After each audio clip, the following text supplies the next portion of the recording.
Going to take another look at trig equations. Obviously we've saw them earlier in the year, but now we've got a few more different relationships and identities we can use to solve problems.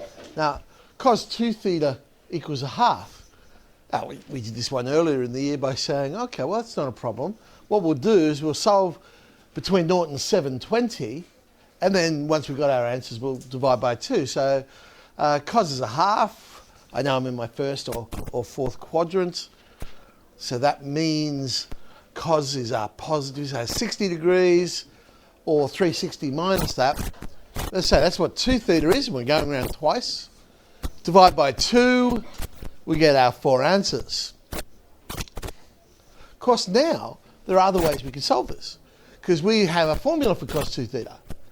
We could use cos squared minus sine squared. That's probably not the smartest one to use. 2 cos squared minus 1, or 1 minus 2 sine squared. Either one of those two would be good. So I've gone with the 2 cos squared minus 1. So now I can find theta straight away using this one. So rearranging that, I get cos squared is 3/4. So cos is plus or minus root 3 on 2. So we're in all 4 quadrants then. So there we go, we get the whole butterfly. So exact value of 30 degrees, and bingo, we get the same 4 answers. So it gives us alternative ways, I guess, of solving trig equations. Okay, let's have a look at this one. Sec squared and tan. Well, that's one of our original trig identities we saw earlier in there, isn't it? So sec squared will change to, so 4 plus 4 tan squared, make it look like a quadratic. Multiply together, give negative, hang on, does that factorise? Yes, it does, there it is. 4 tan x plus 1, tan x minus 1. So 2 possibilities, minus a quarter or positive 1.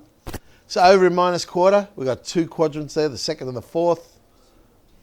So not an exact value, we'll approximate that one, acute being 14 degrees too. Tan x equals 1 is one of our exact values. First quadrant and third quadrant. Exact value being 45. So our 2 possibilities.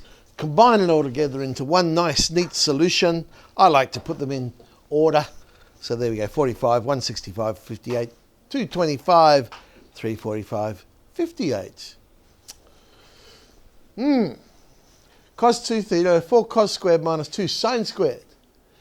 So this one, I pretty much don't have a choice. I'm going to have to use one of our cos 2 thetas. Which one to use? I suppose it doesn't matter.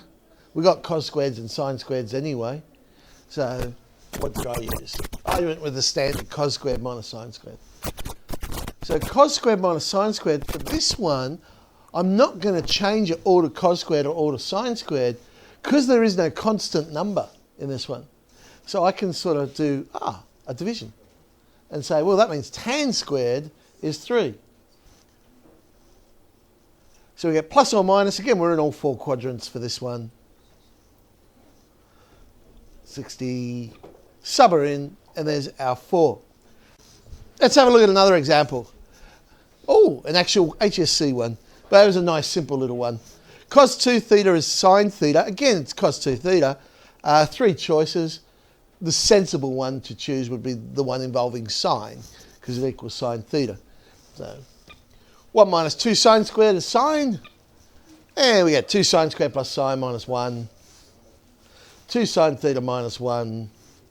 Sine theta plus 1 equals 0. We've got our 2 possibilities. So first one's positive.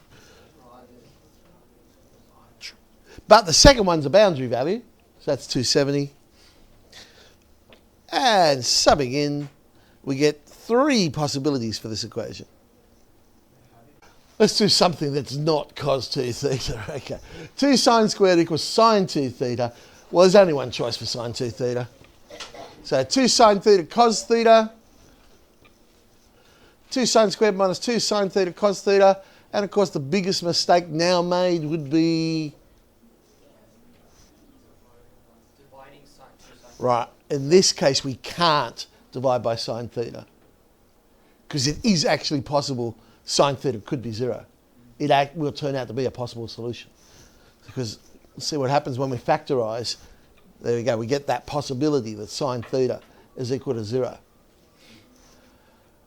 Which is, of course, a boundary value. So 0, 180, 360. Sine theta equals cos theta. That one we can do division and turn that into tan theta equals 1. So that gives us 45 and 225. 5 possibilities for that one. All right, let's have a go at some trig equations.